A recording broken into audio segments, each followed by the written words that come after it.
Artelekuk arte garaikidea garatzeko Gipuzkoako Foru Aldundiak Donostian duen zentroak beste jardunaldi batzuk egin berri ditu. Kasu honetan, teknologia berrietara gerturatze bat proposatu dute Tools, tresnak ikaskuntza jardunaldien bitartez.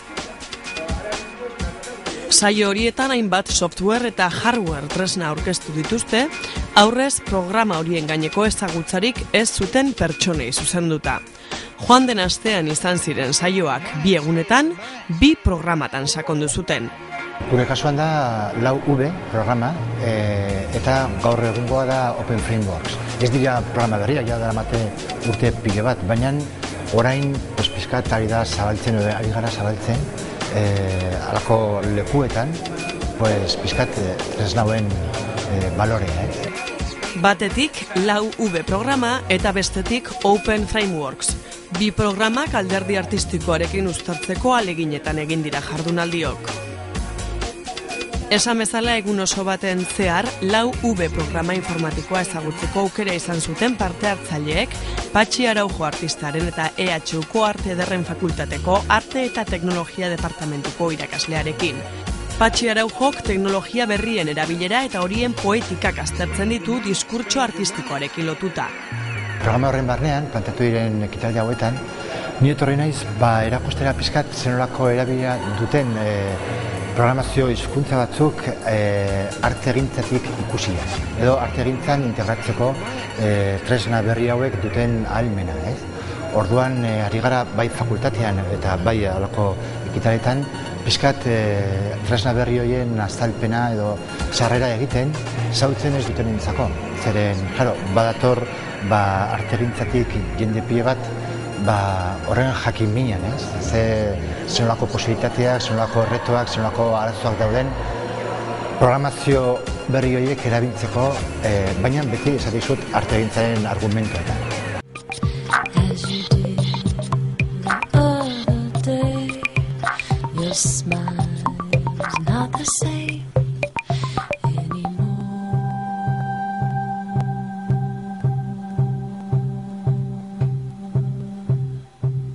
Programa hauek daude begiratuak integratzeko gaur egun deitzen den interakzioa edo baitare,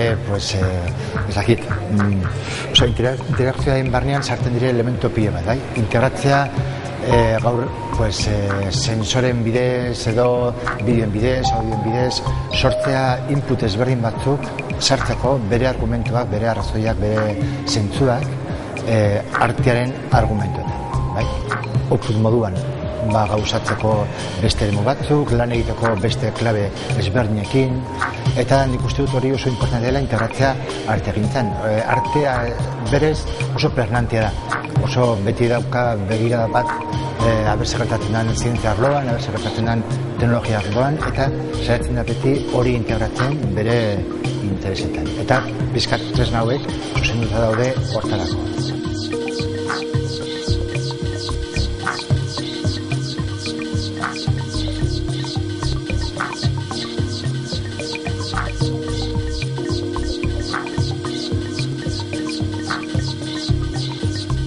Genuna izan zen goizeko saioan, aurkeztu pizkat programak dituen posibilitateak eta erakutsi beste artista batzuen lanak, beste personaien istorioak horren inguruan egin zienak eta baitare aurkeztu pizkat zenolako etika artistiko batetik nola ulertu daitekeen teknologia berrien erabilpena.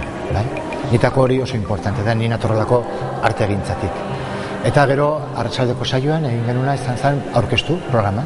Aurkeztu ja modu tekniko baten, nola hasten den, hasieratik sarrera txiki bat egiten eta hasi ginen esperimentu batzuk egiten. Hemen bildu garenok, ez dira, denok ez gara artistak, bada teknologia arlotik datorren jendea, badire artistak direnez berez, eta orduan, konfluentzia puntu berri hortan sortzen den lekua edo sortzen den atmosfera ezberdina da. Ez da gurea, ez da besteena, da berria guztiontzako. Orduan, saiatzen gaena egiten da konfluentzia puntu hortan konflikto guztiok ditugun ikuspuntuak sortzeko leku berri bat, bai?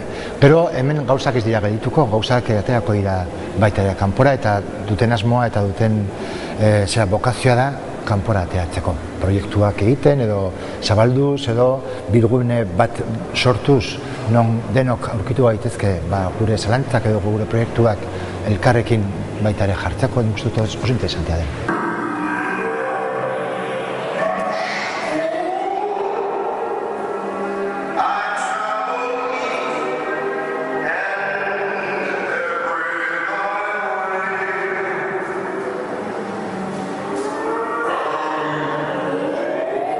Kontua da, nola inguratu testuinguru berri hori, teknologia berrien eta badiren modu asko.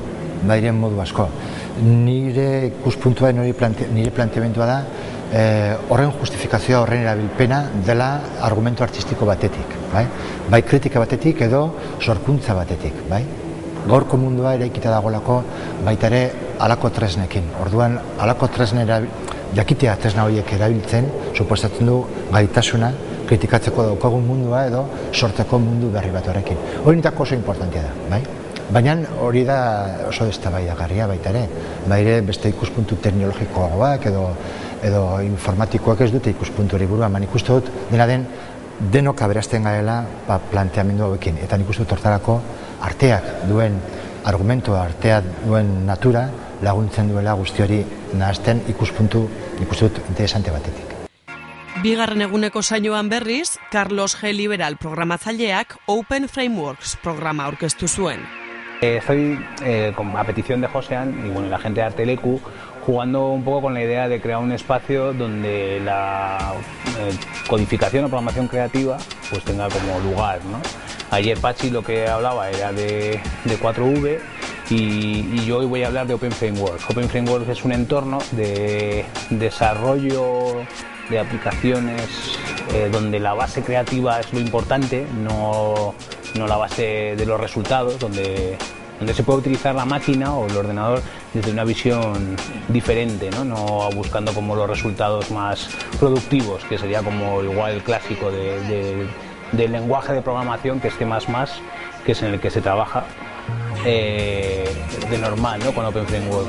Entonces, bueno, la idea es esa, la idea es hacer una primera introducción a un entorno que tiene su complejidad, pero que luego tiene muchas posibilidades.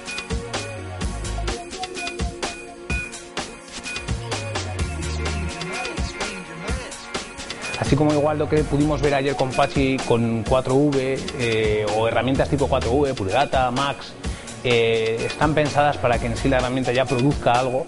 En este caso, Open Framework, hay que pensar como que hay un diseño previo y ese diseño previo con ese diseño previo vas a tener un algo, pero sí que ese algo tiene siempre como una opción artística, ¿no? Una opción de transformación de la realidad en alguna manera, ¿no? Open Framework sí que permite eso y mucha gente está utilizando Open Framework para ese tipo de fines, ¿no? Para ese tipo de resultados.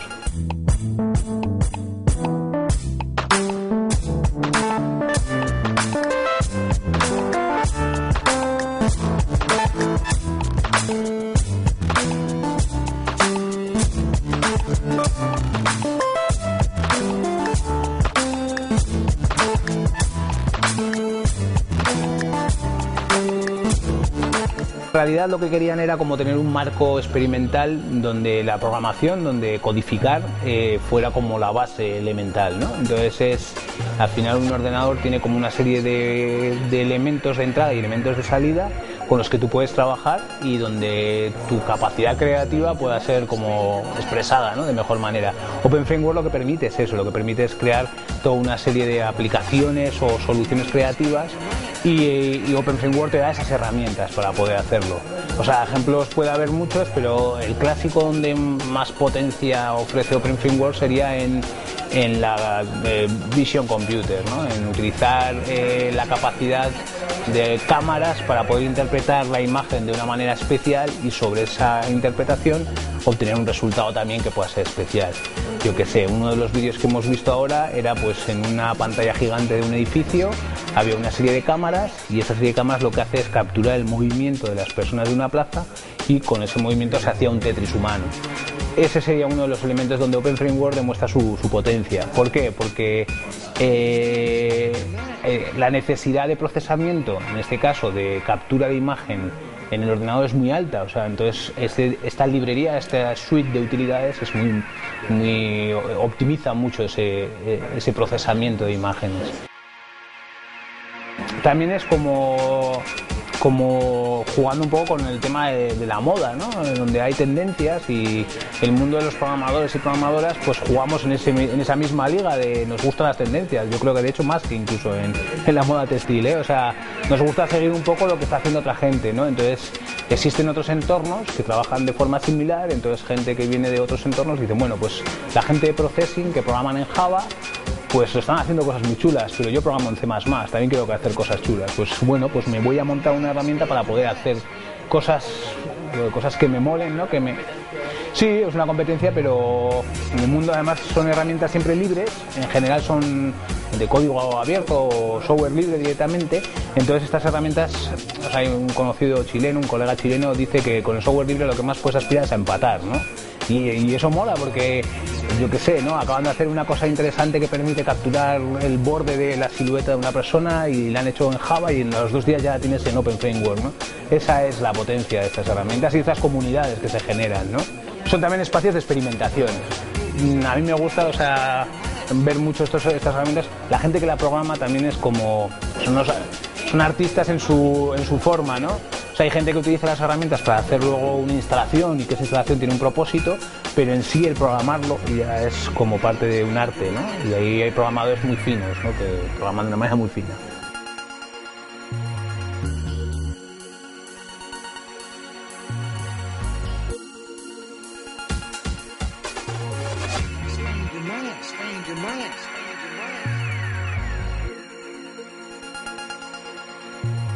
Yo creo que eso es mucho gracias a Internet, ¿no? Cómo se hibridan, ¿no? Los roles. Ya no mola ser solo programador, yo quiero ser también artista. La verdad es que lo que me mola es programar, y al revés, ¿no? Ya no mola ser solamente un escultor o un pintor. Es que no, si tienes unas herramientas que te permiten ser igual de creativo con... Entonces esa es la gracia, ¿no? Y entonces muchas de estas herramientas incluso tienen entradas de si vienes de este otro entorno, ¿cómo puedo meterme a Open Framework? O si vienes de tal, ¿cómo puedo hacer? Incluso al revés, ¿eh? Los programadores, los que tenemos como una visión más técnica de las cosas, cómo empezar a pensar también en la metáfora, en la sustitución y cosas así, ¿no? Sería como... Guztiontzako nik uste dut oso aukera ona dela, plazaratzeko bakoitzak ditugun kontuak, ez? Ez dira existitzen foru asko, non halako gauzak egin daitezke.